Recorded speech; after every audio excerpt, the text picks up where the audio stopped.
Good morning everyone, I'm Risa Miadachi.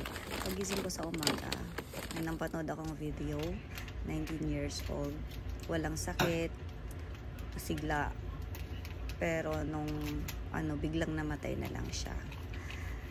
Tapos nung chinek yun ng nanay niya yung bag niya, tapos yung kwarto niya, ang daming nakita dong mga pagkain na iba-iba.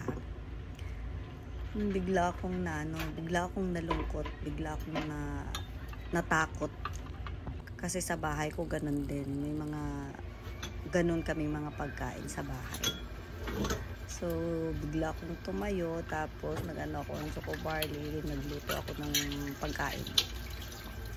Tapos sabi pa sa video, walang mga magulang na maglilibing ng anak. Parang ganun. Grabe, naano ako dun. Kaya, kahit gustuin man nating maging healthy lagi, pero mahirap gawin yun kasi busy tayo sa araw-araw.